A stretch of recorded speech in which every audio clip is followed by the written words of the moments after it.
Union Health Minister's stock-taking meeting has just concluded and Mansukh Mandavia has now taken to Twitter to apprise the country of where exactly we stand as far as COVID fight back is concerned. Mansukh Mandavia going on to Twitter to say, and I quote, in view of the rising cases of COVID-19 in some countries, I reviewed the situation with experts and officials. COVID is not over yet. I have directed all concerned to be alert and strengthen surveillance. We are prepared to manage any situation. That's the assurance that has come to the fore from the Union Health Minister, even as he takes stock with officials, with the National Task Force as well, to ensure that we do not see a resurgence of COVID-19 cases in the country like we are seeing not just in China but several other countries around the globe as well.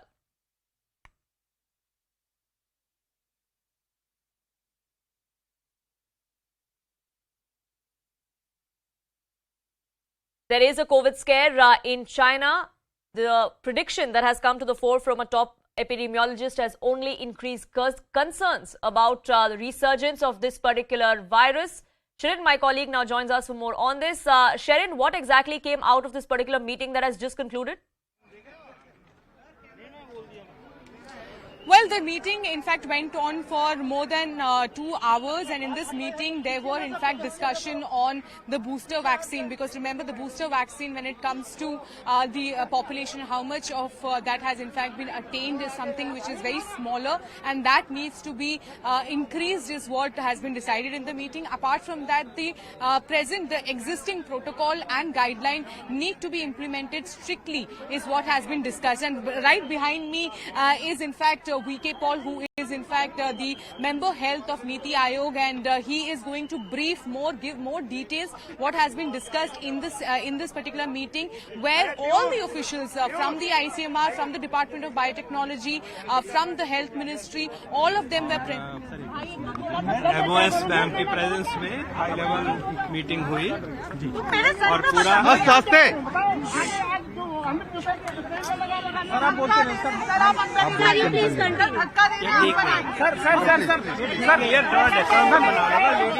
धक्का मत यार sir, यार आराम से रहो यार सब लोग।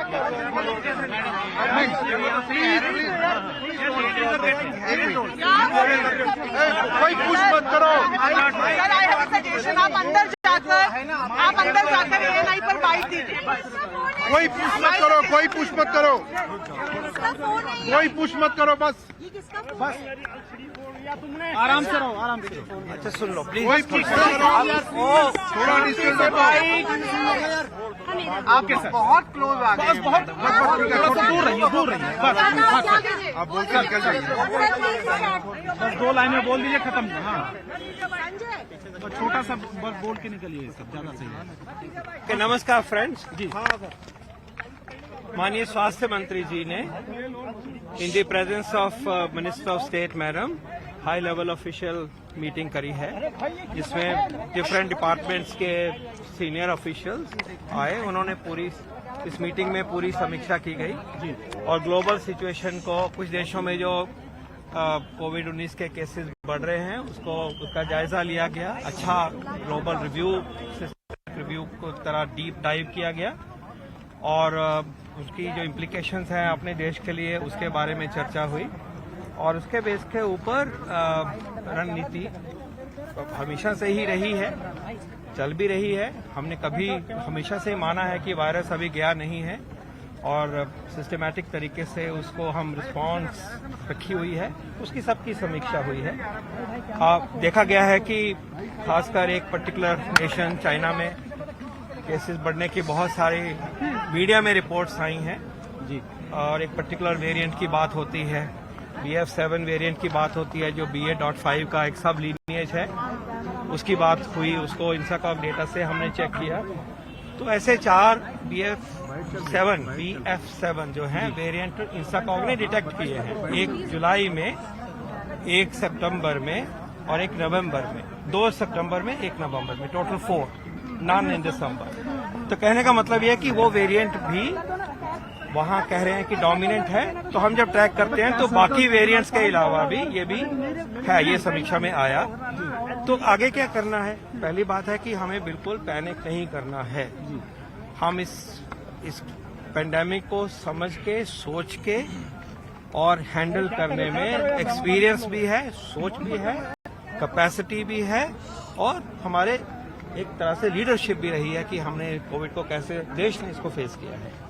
No need for panic, but we have to be taking abundant precaution. हमें केयरफुल रहना है और उस केयरफुलनेस में सबसे महत्वपूर्ण जो बात आती है, द स्ट्रैटेजी, सिस्टमैटिक स्ट्रैटेजी, वो आती है जो हमारा सर्वेलेंस सिस्टम है। उसके कई पहलू हैं, एक दो पहलू की चर्चा करूंगा ब्रीफली। उसको जो चल रहा है उसको हम और एनर्जाइज करेंगे और उसको इंटेंसिफाई करेंगे इन दिस सिचुएशन। उसमें क्या चल रहा है? हमने सिस्टम बनाया है कि भारत के सारे ही लगभग सब जिलों में, अस्पतालों में जो सीरियस निमोनिया के केस आते हैं उनको हम ट्रैक करें, क्योंकि अब निमोनिया कम हो रहा था, कम केसेस थे तो कम आ ही रहा था डेटा, उसके ऊपर नजर रखेंगे और केयरफुली देखा जाएगा कि वहां से जो केसेस ऐसे आते हैं वो कौन सी बीमारी के फेस के ऊपर H1N1 या कोविड में कई बार फर्क नहीं होता, तो पता करा जाए कि ये जो निमोनिया के अपर रेस्पिरेटरी इन्फेक्शन के केसेस आते हैं वो क्या। तो ये हमारा फैसिलिटी बेस्ड सर्वेलेंस जो है नेटवर्क, उसको और एनर्जाइज करेंगे और चलता हुआ है, अच्छा चला हुआ है वो करेंगे। दूसरा हमारा कम्युनिटी बेस्ड सर्वेलेंस है, एनसीडीसी का IDSP के अंतर्गत, उसके से भी रिजल्ट्स वॉच किए जा रहे हैं, वहां भी कोई पैनिक का सिग्नल नहीं है।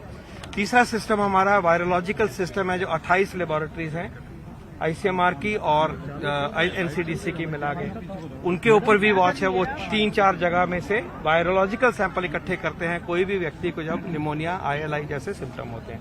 इसके अलावा हमारा इंसाकॉक सिस्टम, तो सब जगह से जो वेरिएंट आते हैं, वायरस आते हैं, उनको जीनोमिक सीक्वेंस करता है, वो 50 लेबोरेटरीज में। तो सारा ही ये सिस्टम, और फिर वेस्ट वाटर सर्वेलेंस है। इस सारे सिस्टम को माननीय मंत्री जी ने उनका जायजा लेने के बाद कहा है कि उसमें इंटेंसिफाई किया जाए, रिगर लाया जाए और उसके SOPs को फॉलो करा जाए, और अप्रिशिएट भी किया कि अच्छा काम हो रहा है, उसके ऊपर हम वॉच करें।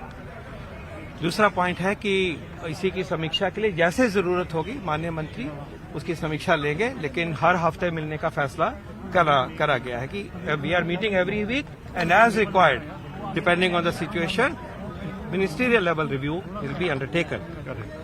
No panic, abundant precaution. अगर हम उस तरफ बढ़ रहे हैं तो अबंडेंट प्रिकॉशन के क्या मुद्दे हैं?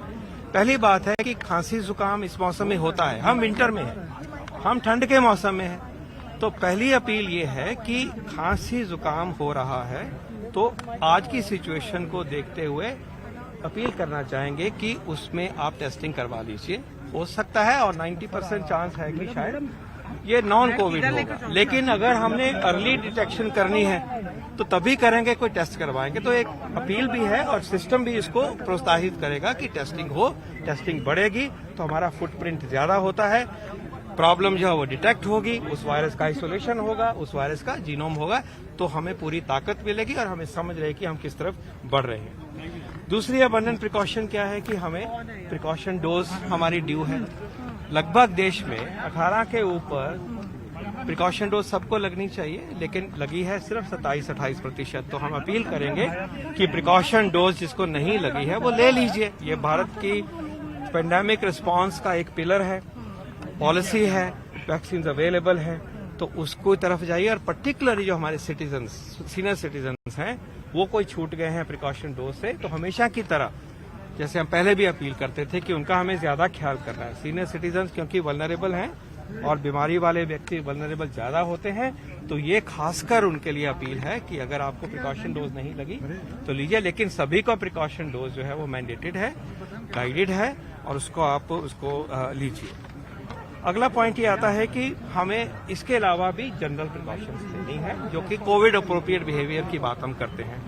उसकी एडवाइजरी अभी भी हम क्या कहते हैं कि अगर हम क्राउडेड प्लेस में हैं, चाहे बाहर, जैसे मैं अब क्राउडिंग में आ गया हूं तो मुझे मास्क लगाना है, अंदर भी